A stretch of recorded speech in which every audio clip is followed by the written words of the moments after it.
Tonight on Elon Local News. One Elon football player is taking his game to the next level. A proposed tax increase and how it affects Alamance County. And a nearby nature walk now open to the public. All that and more. Elon Local News starts right now. Live from the Jane and Brian Williams studio at Elon University School of Communications, you're watching Elon Local News. Good evening and thank you for joining us. I'm Emily Harrison. And I'm Rachel Ellis. After facing years of adversity on the field and countless hours of training with the Elon football program, one player is retiring his Phoenix jersey for a Pittsburgh Steelers uniform. I spoke to the 6'6" offensive lineman this morning right after his morning workout as he gets ready to leave Rhodes Stadium for the NFL in just a few days. A lifelong dream. Coming into Elon, there was a lot of hope as to what can happen. Becoming a reality for Elon football player Ikenna Nwokeji. He said, "Are you ready?" And I'm like, "What?" And he's like, "You're going to be a Pittsburgh Steeler." After receiving a phone call over the weekend from his agent, he went from college football player to professional athlete in a matter of minutes. Graduating last year from Elon as an undergrad student and now leaving the Elon MBA program a bit earlier than expected, Nwokeji says this whirlwind of events is exciting but intimidating. This is not fun and games. This is straight business. Nwokeji says the challenges faced during his college football career has only made him stronger, making it possible to be the player he is today. Through our years in Elon, things just weren't going well. We weren't winning too many games, and there was just a big struggle within the team. Assistant football coach Damian Robleski believes Nwokeji's grit and determination is what sets him apart. I can count on one hand the amount of practice he may have missed due to some kind of injury, but day in, day out, despite what the outcomes were, highs or lows, Ike was there every day. Standing 6 feet 6 inches tall and weighing 282 pounds, Nwokeji is what Robleski says a man built for the game and the offensive line. He's got God-given measurements. He's very tall. He's very long. When you look at the human population and how many people are actually that big. But before leaving Rhodes Stadium for the last time, I had to ask him a final question, his favorite NFL team. I'm a Pats fan, but officially now I'm a Pittsburgh Steelers fan. Rachel Ellis, Elon Local News. On May 11, Nwokeji is heading to a rookie training camp. When the camp is over, he will have a chance to compete with people who are on the roster for an official spot. With just a few weeks left of the school year, seniors aren't the only ones preparing to leave campus for good. According to Provost Stephen House, this year is one of the largest groups of retiring faculty in the administration's recent history. The largest group of retirees comes from the College of Arts and Sciences, with 11 retiring faculty members from 9 departments, including sociology professor Thomas Hendricks, who has been at Elon since 1977. When Hendricks first started, there were fewer than 100 full-time faculty members. Now there is 3 times that number. Hendricks is one of only 6 Elon professors to be named a distinguished university alongside Pamela Kaiser and Jeffrey Pugh, who will also be retiring at the end of the year. In the Department of Physical Therapy Education, Sue Chinworth and Jane Freund have a combined 37 total years of service and will be leaving at the end of the academic year. Also retiring at the end of the semester, the School of Communications' first full-time communications professor, Gerald Gibson. He will be the first communications faculty member to retire since its founding in 2000. Elon's spring musical American Idiot is winding down as tonight is the last night to see the performance. If you haven't bought a ticket, then you might be out of luck. The show now holds the record for the fastest sellout for an Elon theater show. All tickets were sold less than 3 hours after they were available. The show is being held in Robert Studio Theater, a Scott studio, a venue that seats up to 100 people. The alternative McCrary Theater can seat up to 600. David McCraw, head of arts administration, says the smaller space is needed to really understand the show. We want this to be free for all students, faculty, and staff. We wanted to keep the costs down for the community to see it. It was really more the connection we want to make with the audience rather than us trying to maximize revenue on a show. Now, if the show were being held in McCrary, there is a chance it could have sold more tickets, but money isn't what's important to McCraw. We want this to be free for all students, faculty, and staff. We wanted to keep the costs down for the community to see it. It was really more the connection we want to make with the audience rather than us trying to maximize revenue on a show. And if you weren't lucky enough to get a ticket, you can stand in the wait line tonight at 7:30 p.m. on a first-come, first-served basis. And raising more than $1,000, selling more than 75 t-shirts with 115 participants on the course, an Elon Sports and Event Management class organized a 5K over the weekend in honor of Elon cross-country runner Molly Offstein. Offstein was hit by a car last spring on a morning run. She suffered severe injuries and is recovering at her home in Maryland, something Corelia Gerianatis, a teammate of Offstein, says she loved. Running was like a big part of her life, and I think it just really made her day to know that so many people came out here to support her, people she doesn't know, but people that think about her like every day. All proceeds will go directly to the Offstein family. And for a look at those who came out to run and support her, check out elonnewsnetwork.com. And in the upcoming 2018-2019 school year, Elon has invited several speakers to campus. Many lean to the left on the political spectrum. Australian Prime Minister Julia Gillard is part of the Australian Labor Party. An Attorney General Loretta Lynch was a part of President Obama's administration. Elon's Associate Provost for Academic Inclusive Excellence, Brooke Barnett, says the Cultural and Special Programs Committee tries to think broadly when they think of the speakers to invite to campus. We try to think very broadly of their backgrounds, their identities, their political affiliation, the topics, to try to have a broad range of things that we bring to the campus. And I think if you look over a number of years, you would see that there are lots of different types of folks that are coming to speak on campus. One year may not necessarily always reflect that, but if you look across the years. Barnett says visits over the past 2 years from Washington Post columnist Kathleen Parker and former UK Prime Minister David Cameron were efforts to bring more conservative speakers to campus. Later, we'll take a look at a new outdoor attraction just a few miles from campus. You're watching Elon Local News. Alamance County has proposed an increase in its hotel tax this month. This could mean a 3% hike in fees for visitors staying in the county. According to Alamance County Visitors Bureau, there are 1,050 hotel rooms in this county this month. With Elon University's Inn at Elon, they will be adding an additional 80 rooms to that number. This hike would bring the total hotel tax up to 6% in Alamance County. Guilford neighboring counties already have a 6% tax. A new segment to a state-long walking trail is now open just 3 miles from campus. Our Cami Banky spoke with the people who put this trail together. From open fields to babbling creeks, the newest segment of the Mountain to Sea Trail shows more of North Carolina than ever before. 1, 2, 3. Woohoo! The grand opening of the Breakaway Trail at the Guilford County Farm is a milestone for the volunteers that made it possible. It's kind of like you're in a holding period, so it's kind of a euphoric thing. Greg Yon is one of over 60 volunteers who helped make the trail a reality and says he's excited for community members to use the new trail for years to come. You're working on something that you kind of feel when it's done. It may be here 50, 100 years, 200 years from now. Volunteers of the nonprofit organization Friends of the Mountains to Sea Trail spent over 1,600 hours constructing the new segment. That's really rewarding to be able to work on something like that. There are 18 segments of the nearly 1,200-mile-long Mountains to Sea Trail, starting in Clingman's Dome in the Great Smoky Mountains and ending at Jockey's Ridge State Park in Nags Head, North Carolina. The Breakaway Trail is the 9th segment. This has been a long time coming, to have something now officially designated as part of the Mountains to Sea Trail, and to really have a host of just a really unique place to come visit. After nearly 3 years of building and maintaining the trail, Alamance County residents and Elon students can hike the new territory. It's probably our closest and biggest relationship that we have at the moment. So we're really looking forward to building that. Just 10 minutes away from Elon's campus, the farm is helping connect communities, one trail at a time. In Gibsonville, Cami Banky, Elon Local News.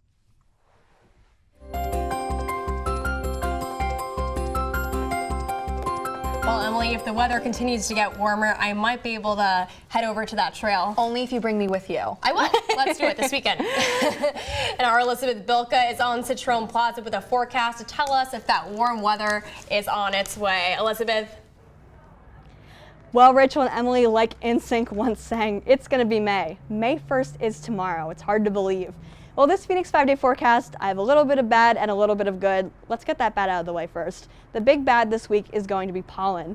If you suffer from allergies, hold on tight. It's going to be a rough week. We're starting early parts of the week in medium high to high, and then as we go on to the week, we have high levels of pollen. So if you suffer from allergies like myself, you should hold on to those tissues and that allergy medication a little tighter. You're going to need it. Now that we got that bad news out of the way, let's take a look at the good. It is a beautiful day on Citroen Plaza right now. Today's high was 70 degrees. I was outside at Alamance earlier in the day seeing Physical Plant hard at work with those springtime flowers. Just a reminder, if you're keeping track at home, 19 days left until graduation. So in those 19 days, Alamance will be completely transformed just in time for commencement. So that's something to look forward to. Something else to look forward to is these beautiful rising temperatures as we get to the rest of the week. So let's take a look at that Phoenix 5-day forecast. So we're getting a nice start for college coffee in the low 60s, and by the afternoon on Tuesday, you're going to see 80-degree highs, which is pretty nice. Getting even hotter on Wednesday with a high of 86 and a low of 65.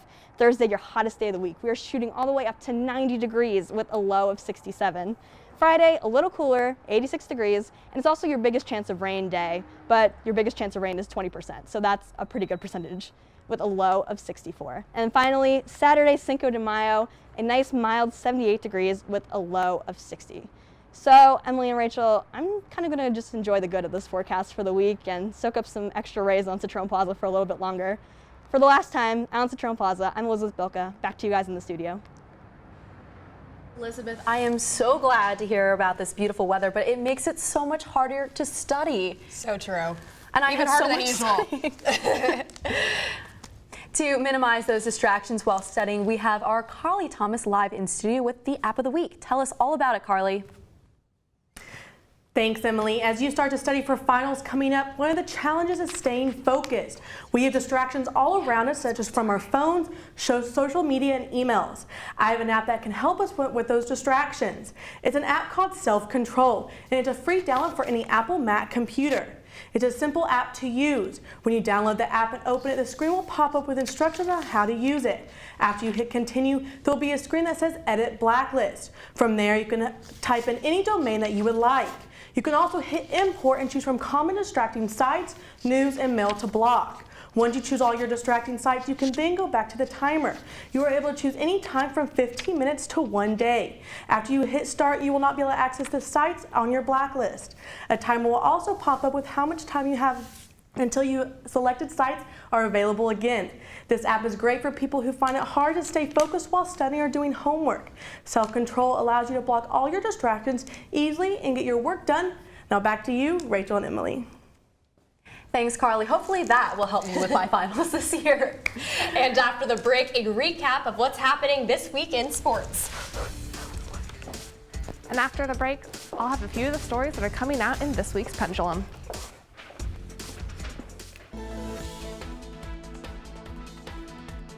Well, Emily, you're about to embark on your final Elon move out. How does it feel? Oh, don't mention it, Rachel. That was cruel up here. Hopefully our Megan Gittleman can give you some ways to ease the nerves. She's live in the studio with some tips for moving out and how to store your stuff over the summer. Megan? Thanks, Emily and Rachel. As the last day of classes quickly approaches on May 7th, it's not just time to start studying, it's time to start thinking about moving out. There are several storage options near campus, but spaces are filling up. Whether you want to move out on your own or want some help transporting your stuff, here's a breakdown so you can weigh your options. Elon's College Truckers has the most comprehensive service, but is also one of the pricier options. They deliver medium-sized boxes that you fill and pick up your stuff at the door. They do all the moving for you, storing the boxes in a local storage space and returning them when you move back in the fall. You pay by the box, $58 each. One medium box can fit either a mini fridge, mattress topper, trash bag filled with clothes, or a medium-sized suitcase. According to College Truckers, the average student uses about 4 medium-sized boxes. That totals to $252 for the summer. The last day they'll be making pickups is May 15th. If you'd rather pack up and move out on your own, you need to act fast because storage units are filling up as far from campus as Greensboro. For most college students, a 5 feet by 5 space is big enough to store all your boxes, a mini fridge, and other small furniture. Here are some of your options for the summer. The closest option is Elon Self-Storage right down the road on West Haggard Street, but they only have 1 unit left. The storage space is 10 by 10 and would cost $286 for the summer. This would work well if you're moving out of an apartment with bigger furniture or want to split the space with a friend.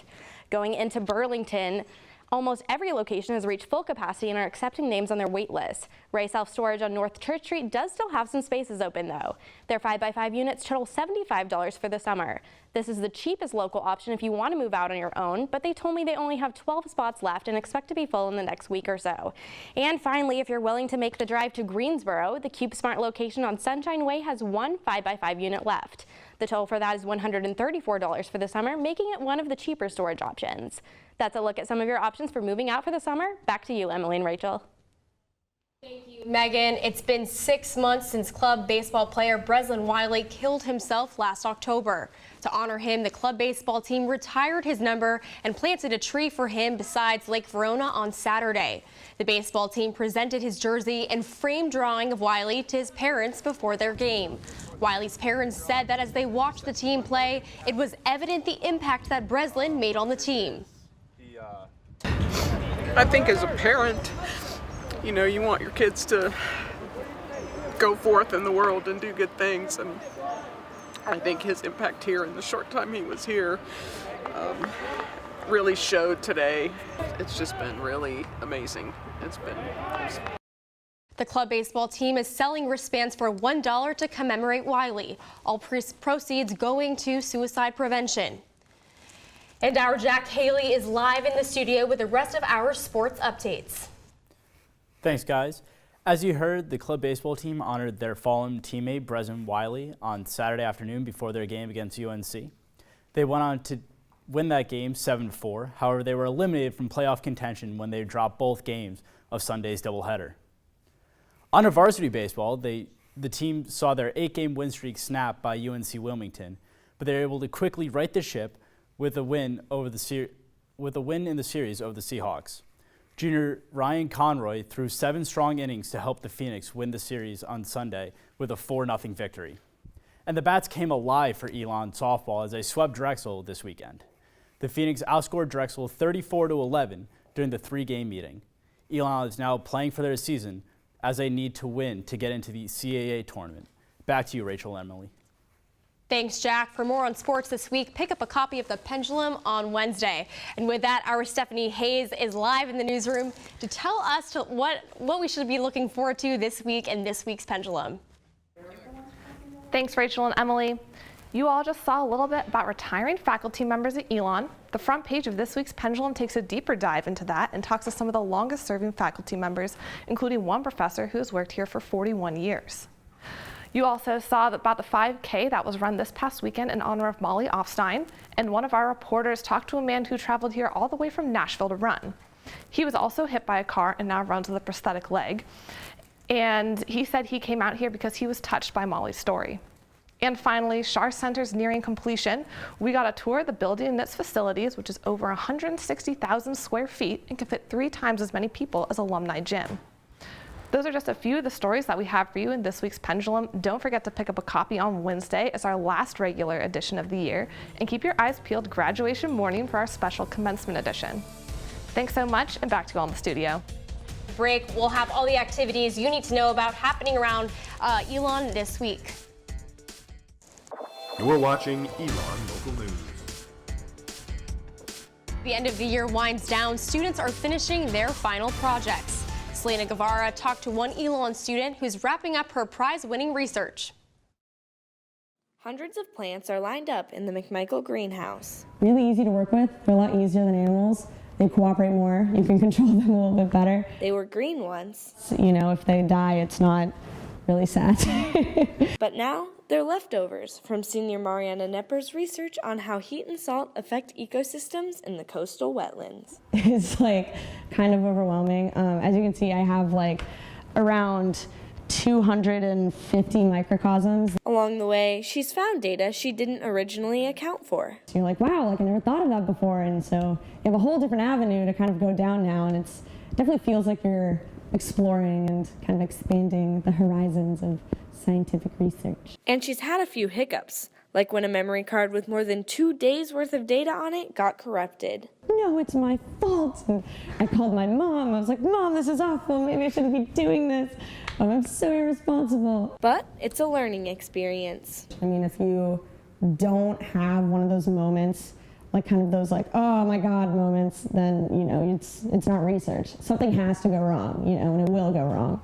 She's been crunching the numbers since July. Gotta love the p-values. And is still trying to determine what it all means. It's really easy to get lost in like looking at these little trends and like following them. And once she gets the results, it's really important to look at this stuff in the context of climate change, because as that progresses, you have obviously higher temperatures, but also rising sea levels. She hopes the work she's done with her plants can impact the world. And if you're looking for some fun activities to break up your studying this week, here's what's going on this week at Elon. Tuesday, the Student Professional Development Center, or SPDC, will be hosting an ice cream extravaganza. Not only will there be ice cream served on the Mosley lawn, but information about employers for students looking for jobs and internships will be available. The ice cream will be served on Mosley lawn from noon until 2:30. And on Wednesday, Sub and Elon Dining will be hosting their annual Food Truck Frenzy. If you're looking to stay away from everyday dining hall cuisine, 12 different food trucks will be serving it up in the Corey parking lot. Also on Wednesday, graduating seniors can have their resumes reviewed by SPDC and posted on Elon Job Network for employers to view. The resume drop will be ending at 11 p.m. Wednesday night, so if you're interested, submit your resume before then. The town of Elon is asking for your input on the future of parks and recreation. In an effort to develop a master plan, the town is hosting a public input open house to get feedback from the community. The plan will guide future Elon parks, programs, and facilities. The open house will be from 3 to 5 p.m. on Thursday in McCoy Commons, room 212. And we will end the week with an electric ensemble concert. Thank you so much for joining us here at Elon News Network. That's all we have for you tonight. For all the news you need to know when we are off the air, make sure to check out our website, elonnewsnetwork.com. And you can pick up a copy of The Pendulum on stands Wednesday. Be sure to like us on Facebook and follow us on Instagram at Elon News Network.